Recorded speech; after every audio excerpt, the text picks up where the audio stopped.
Kisah penuntut ilmu yang bisa kita ambil hikmahnya, Ustaz. Oh, Masya Allah, kalau mengenai masalah kisah orang yang menuntut ilmu begitu banyak. Sangat-sangat banyak pelajaran yang bisa kita ambil. Bahkan paling tidak kita mengambil kisah dari kisahnya belajarnya Imam Syafi'i radhiyallahu anhu. Ketika Imam Syafi'i belajar kepada gurunya Imam Malik. Bahkan Imam Syafi'i itu memiliki kelebihan yang tidak dimiliki oleh orang lain. Bahkan beliau itu kecerdasan, kejeniusan beliau itu, apa yang beliau dengar itu langsung dihafal. Nggak pernah lupa. Saking takutnya kecerdasan beliau begitu hebat, kalau beliau itu berjalan dimasuki pasar, telinga beliau itu ditutup dengan kapas biar tidak mendengar hal-hal yang tidak baik ketika di pasar sana. Selalu mendengar. Jadi maksudnya apa? Mau mendengar sesuatu yang manfaat. Ketika belajar dengan Imam Malik, beliau belajar berapa? 20 tahun. 20 tahun lamanya. 20 tahun. Tapi 18 tahun beliau belajar dengan Imam Malik itu apa? Dididik dengan akhlak, adab. 18 tahun. Berarti yang belajar ilmunya berapa tahun? 2 tahun. 2 tahun setelah selesai belajar dengan Imam Malik, beliau bilang apa? Alangkah beruntungnya aku, andaikan kugunakan semasa belajarku terhadap guruku Imam Malik 20 tahun semuanya kugunakan untuk belajar akhlak adab. Kenapa? Karena mulianya tentang akhlak adab itu. Saking hebatnya Imam Syafi'i menjaga akhlaknya terhadap gurunya. Ketika masa beliau belajar kepada Imam Malik, mau membalik lembaran-lembaran kertasnya saja itu pelan-pelan. Alasannya apa? Sampai teman tanya, "Hai Syafi'i, kenapa engkau membalikan kertas itu kok perlahan-lahan sampai tidak mengeluarkan suara?" Jawaban Imam Syafi'i apa? "Aku takut ketika aku membalikan lembaran kertas ini keluar suara mengganggu konsentrasi guruku dalam menyampaikan ilmu." Allah. Pernah terlintas dalam diri kita. Itu kadang asal ngebet aja. Yang ada kertas tahu-tahu pisah sama buku sama kitabnya. Iya. Tapi beliau tidak. Segitunya akhlak tuh. Nah, iya. Bahkan saking mulianya adab akhlak, banyak para alim ulama yang ketika masa belajarnya pun mereka itu tidak berani bertanya kepada gurunya sebelum diizinkan. Buat bertanya. Jadi walaupun dia belum paham ketika belajar ilmu, mereka tidak berani bertanya kecuali sampai gurunya memberikan kalimat, ada yang mau kalian pertanyakan, ada yang mau bertanya apa yang telah kalian dengar, baru mereka bertanya. Kenapa? Saking menjaga adab. Takut ketika nanti dia belajar, mungkin gurunya dalam keadaan sakit ataupun dalam keadaan lelah dengan aktivitasnya seharian. Takutnya nanti ketika dia kasih pertanyaan oleh muridnya, dilontarkan oleh muridnya, itu membuat tambah beban. Seharusnya beliau sudah selesai dan waktunya istirahat. Contohnya seperti itu. Bahkan ada juga bukan orang yang menuntut ilmu, dengan sebab dia akhlak adabnya terhadap Al-Quran, dalam satu malam Allah izinkan dia bisa menghafalkan Al-Quran 30 juz. Dan juga bisa membaca Al-Quran dengan lancar dan makharijul huruf yang baik dan benar. Sebab akhlak itu. Sebab akhlak adabnya. Dengan apa? Cara membawa doang. Beliau ini adalah kisah sepasang suami istri yang mana saking miskinnya dia itu mushaf aja tidak punya, Al-Quran. Saking pengennya Al-Quran itu nggak mampu membeli. Sampai ada suatu ketika seorang raja itu punya sayembara, ada nazar, dengan sebab ada sesuatu yang dia lakukan, kalau andaikan berhasil maka dia akan membagikan mushaf kepada seluruh rakyatnya. Nah, dibagikanlah mushaf oleh pasukannya. Nah, orang sepasang suami istri yang miskin ini rumahnya jauh, berada di pinggiran kota, bahkan di desa dan dekat hutan. Kebagiannya terakhir. Nah, sampailah ke dia pada waktu sore hari menjelang malam. pada sampai di sana langsung saking bahagianya itu sepasang suami itu dipeluk, itu diambil itu mushaf, ditaruh di dadanya, netesin air mata, dicium, ditaruh kepalanya, cium, peluk, nangis. Sampai bilang suaminya, wahai istriku, bagaimana cara kita bisa menjaga harta paling berharga kita? Istrinya bilang, kita punya harta apa wahai suamiku? Kita tidak punya harta apa-apa. Ini loh harta paling mulia kita. Sedangkan tidak mungkin kita mau bikin kotak atau tempat untuk menaruh Al-Quran ini pada waktu malam gelap ini. Akhirnya apa? Suaminya cerdas, bilang, oke, wahai istriku, kita malam ini kita ngeronda. Oh, ngeronda, gantian. Di rolling, dibuat 2 shift. Jam pertama kamu yang jaga, nanti jam kedua saya yang jaga, megang Quran. Kerjaannya cuma apa? Dipeluk, dicium, ditaruh kepala sambil netesin air sama. Padahal dia belum bisa baca Al-Quran. Nah, gitu aja terus. Jam pertama dari jam sekian sampai jam sekian istrinya, terus dibangunin suaminya. Hai suamiku, bangun, jatah ronda, katanya. Ronda. Ya, entar dulu aku ambil air wudhu dulu, wahai istriku. Lalu pegang, dipeluk sama begitu sampai waktu azan subuh. Dengan sebab akhlak memuliakan kalamullah, firman Allah, Allah angkat derajatnya.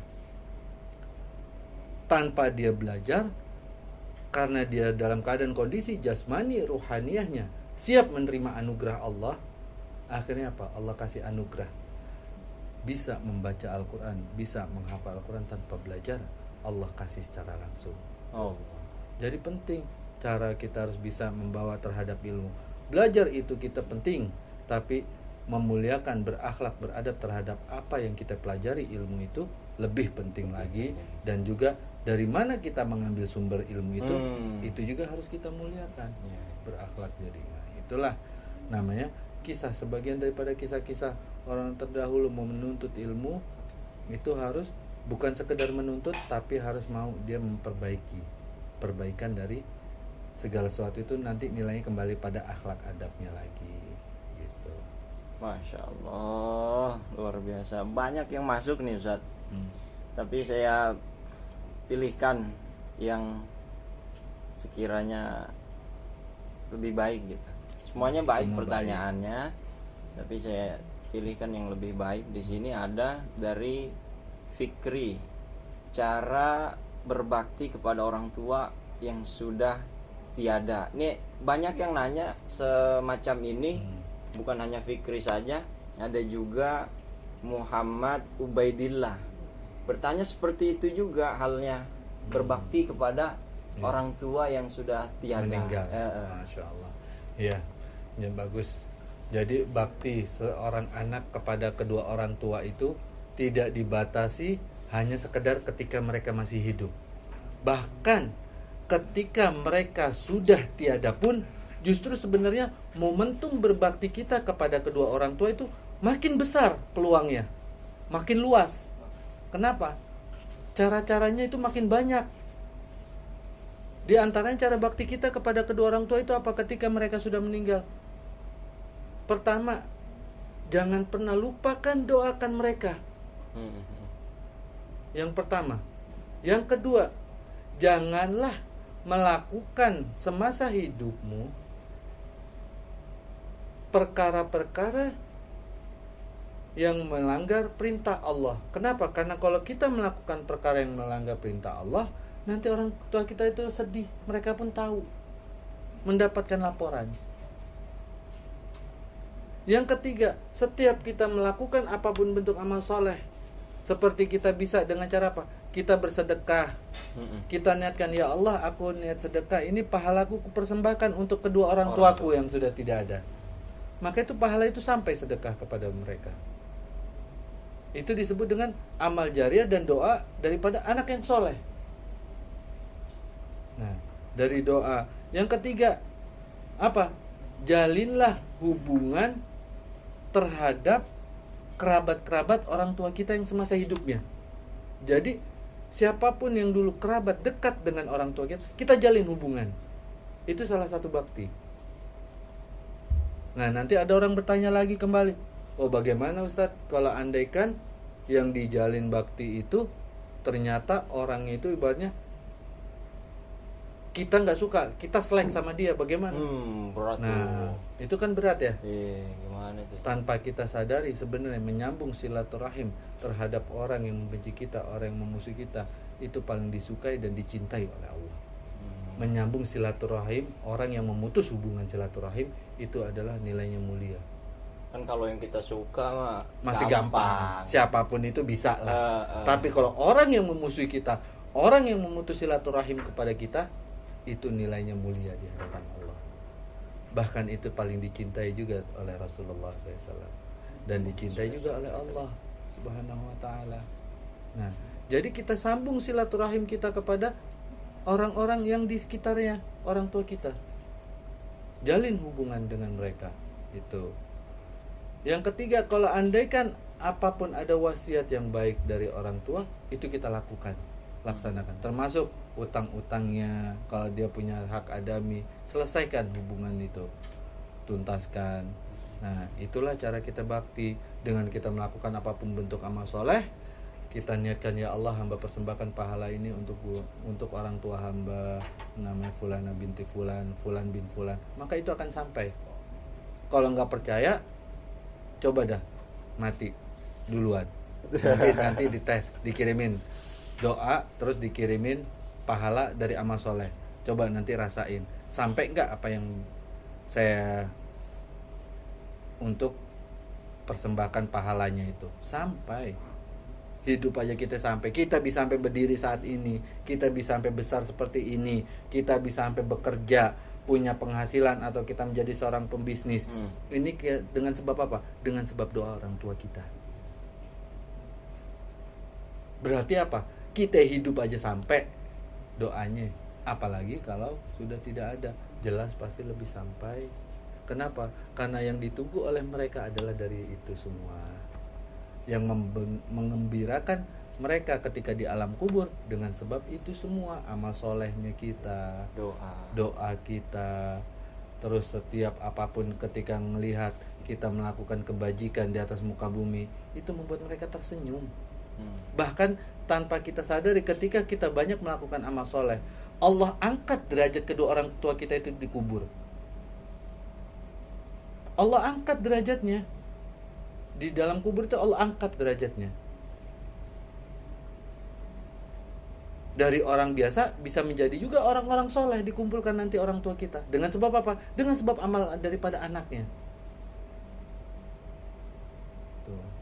Jadi begitu, tanpa ada batas. Bakti itu bukan hanya sekedar ketika orang tua masih hidup, tapi ketika sudah tiada pun, sudah meninggal pun, masih kita tetap wajib berbakti. Bakti kita dengan cara itu semua. Wallahu a'lam bishawab. Para sahabat pemburu barokah, banyak sekali yang mengirimkan pertanyaan, tapi nanti akan kita ulas kembali di video berikutnya, di pertemuan berikutnya. Di video hari ini cukup kita bacakan 5 pertanyaan dari sahabat-sahabat pemburu barokah. Sabar, pertanyaan-pertanyaan yang belum dibacakan nanti pasti akan diulas di video berikutnya. Mudah-mudahan ada manfaatnya. Amin. Dan jangan lupa kita sama-sama saling memburu keberkahan dari para orang-orang soleh, dan juga fastabiqul khairat. Saling berlomba-lomba. Makasih banyak Ustadz. Ya, sama-sama. Kita doakan semoga Al-Ustadz Muhammad Miftahur Rahman, Allah berikan sehat panjang umur dalam ketakwaan kepada Allah Subhanahu wa ta'ala, dan bisa membimbing kita semua. Amin. Al-afu minkum. Assalamualaikum warahmatullahi wabarakatuh. Waalaikumsalam warahmatullahi wabarakatuh. Syukron kasiron sudah menyaksikan channel kami. Semoga kita semua dapat mengambil manfaat dari apa yang telah kita saksikan dan kita dengar bersama. Jangan lupa subscribe, like, comment, and share agar kami tambah semangat upload videonya.